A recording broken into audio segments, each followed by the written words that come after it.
What happens when a team has 6 of its key players injured, its star guard rushed to the hospital, its all-star center fouled out on phantom calls, and yet still pushes the 2-time champs to the brink of elimination? The 2025 Indiana Fever did just that. And while the scoreboard favored the Las Vegas Aces, Stephanie White's words after the game revealed the real victory. Today, we're going inside one of the most remarkable playoff battles in WNBA history, and why White's message may define the Fever's future. How does a season that should have collapsed under pressure instead become unforgettable? For the Indiana Fever, 2025 began with optimism and excitement, but quickly turned into a fight for survival. The moment Caitlin Clark went down mid-July with a right groin injury, it felt like the season shifted. Then came Sydney Colson's torn ACL, Ari McDonald's foot injury, Sophie Cunningham's damaged MCL, and Chloe Bibby's knee. Add in Damiris Dantas missing time with a concussion, and suddenly a roster built with promise was stripped to its foundation. It looked like the perfect recipe for an early exit and another year of rebuilding. I feel like there's so many games that we've had this year where that's happened. Where you lay it on the line. And, I appreciate what O said, because as coaches we talk about this all the time, like this group continued to allow us as coaches to push them further, harder, to move the bar, to raise the bar. The problem was even deeper than talent. The Fever didn't just lose their stars, they lost their depth. The injuries piled so fast that the team had to use hardship contracts just to fill out the lineups. That meant players arriving mid-season, learning the system on the fly, and being asked to deliver in big minutes. For many teams, that kind of instability closes the door on any playoff ambitions. But somehow, it didn't break Indiana. Oftentimes, in sport, there's some resistance to that. No, and there isn't with this group. There wasn't with this group. And because of that, then because of their connectedness, they're able to accomplish things that some of y'all didn't think that they're capable of accomplishing. But nobody in our locker room had any doubt. And in our huddles, and we kept talking about it, that we're ready for these moments, and a huge part of that steadiness came from Stephanie White. Her voice never wavered, even when every outside voice had already written Indiana off. She made perseverance the message, constantly reminding her team to put one foot in front of the other. Her words about leading with grace and dignity while refusing to give in to circumstance became a through line for the season. It wasn't just about surviving without Clark, Cunningham, or McDonald. It was about creating a standard no matter who wore the jersey. You saw that belief during the Commissioner's Cup, when they stunned the Minnesota Lynx despite barely having enough to run a normal rotation. That upset stuck out not only because of the win itself, but because it proved these players trusted each other even in impossible situations. Analysts shrugged it off, still convinced Indiana couldn't maintain it long term. Fans outside of Indiana laughed at the idea of a playoff run. All those dismissals only hardened the team's belief that they were more than placeholders. By the time they reached the postseason, Indiana played with the mentality that's dangerous in sports. Nothing to lose, everything to gain. They weren't supposed to be there, which made them fearless. That attitude carried them to the edge of knocking out a dynasty. When they battled Las Vegas to a deciding 5th game, it wasn't luck. It was the sharp edge forged from months of disrespect. But if the regular season shaped their backbone, the true trial came in one of the most chaotic elimination games the WNBA has seen. This is going to be an off-season full of change in the league. But what these women accomplished together, it's a special story. It's a special story, and I hope one day it's told. But I'm so proud and so grateful. What happens when everything that could go wrong in one game actually does? That was the story of Game 5 in Las Vegas. The stakes couldn't have been higher. Indiana with a chance to shock the league, the Aces staring down the possibility of elimination. It wasn't just another game. It was the measuring stick of whether the Fever's underdog run was real or not. Right from the opening tip, it felt like Indiana was climbing uphill. They entered the game already thin, missing core pieces from their rotation, and had to rely on players who weren't even supposed to get heavy minutes in this kind of spotlight. And yet, they gave everything. That's when the first setback hit hard. Kelsey Mitchell, their irreplaceable score and heartbeat in the backcourt, suddenly collapsed on the floor. She was later rushed to the hospital for treatment of severe cramps, a scary moment for everyone watching. Take away that kind of offensive firepower, and most teams fold.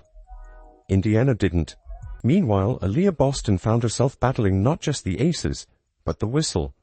Phantom calls had her in foul trouble nearly from the moment she checked in. Every drive, every box out, came with the risk of another whistle.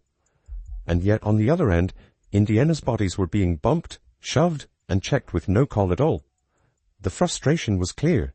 You could see it in the faces of the players and hear it in the crowd. But instead of unraveling, Indiana adjusted.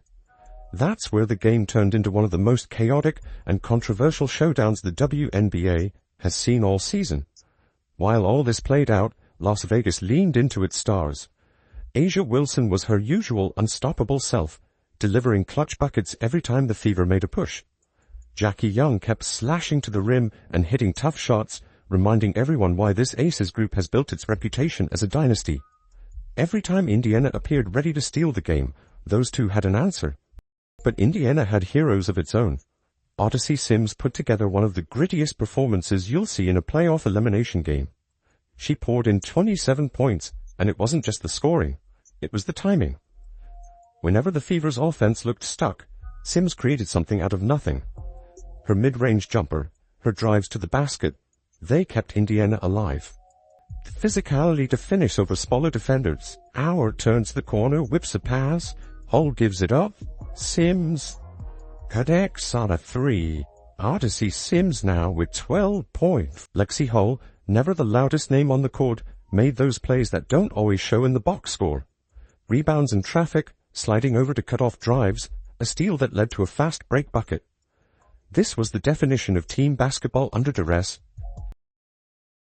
The most dramatic moment came late.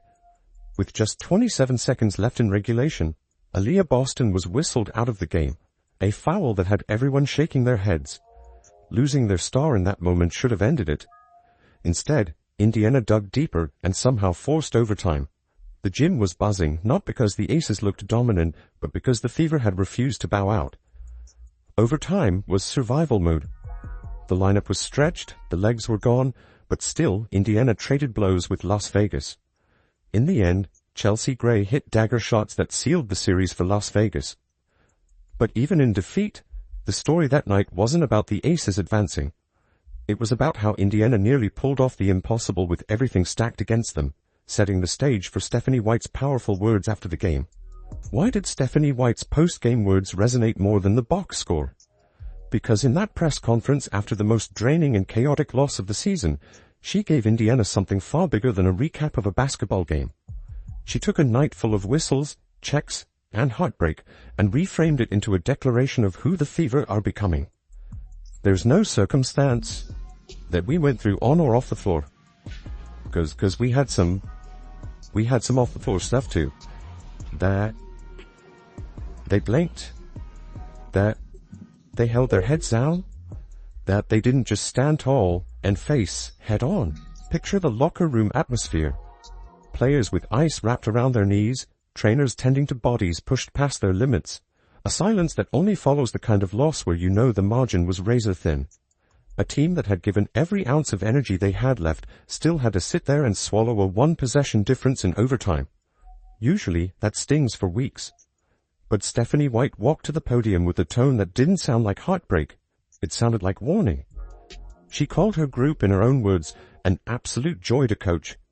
That wasn't just lip service after a loss. She praised their dignity. She praised their perseverance. She called out their unity. In a season where every player at some point had to question whether it was even possible to keep moving forward, those words mattered. Instead of dwelling on the mistakes or the officiating, White shifted the conversation to identity.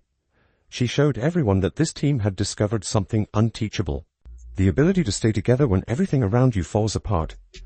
You don't see a lot of that nowadays. I know I sound really old right now, but you just don't, and they continued to pour into one another. They continued to pour into us as coaches.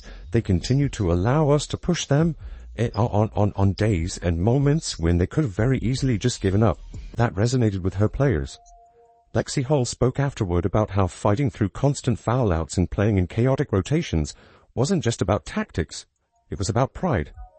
She framed it as fuel, saying they were proving they belonged, possession by possession. And that's exactly what White had emphasized. It wasn't just a loss, it was the birth of a standard. Lex, how impressive of a job did Stephanie do as coach with all the moving parts throughout the season? I mean, incredible. Simply incredible. It'd be so easy to give up and say, we're just gonna take this year, we're gonna be a building year, we're gonna get better, set ourselves up for a good season next year. She came at us and said, and challenged us to continue to fight.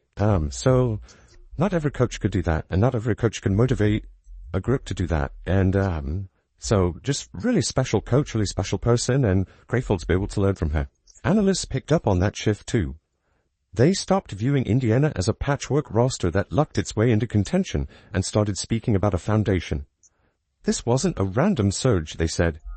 It was a blueprint. With Clark returning, with Mitchell scoring when healthy, with Boston's stronghold inside, Hull's hustle, and with White's coaching, the shape of a contender was emerging. You could feel that White's words were reframing the entire season.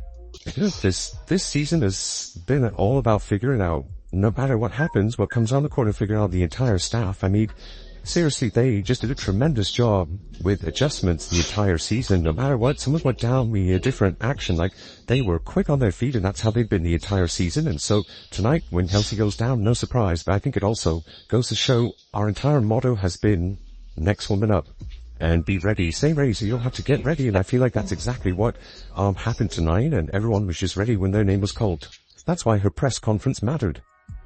She didn't just manage the emotions of one night. She gave Indiana their blueprint for years to come. She told them, and by extension the league, that this team had proved its battle scars mean something. Her words were not just pride, they were warning. Don't expect Indiana to disappear. Which sets up perfectly where every hero's journey turns.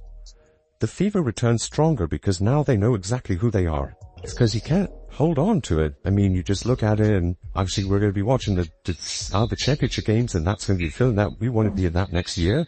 And that's going to be the mindset. It's already prepping. I told you we're ready to go, and we're competitors. Exactly. I mean, at the end of the day, like, this makes you hungry for more. What happens when a team loses in the playoffs but somehow wins something bigger? That's what the Indiana Fever did in 2025. On paper, it shows up as an elimination loss, a 5-game series that went to the 2-time champion Las Vegas Aces. But in reality, it redefined who the Fever are in the eyes of the league. They walked off that court in Las Vegas with a different reputation. No longer an afterthought, no longer just a team in transition. They'd become one of the WNBA's true rising forces. That's the irony of this run.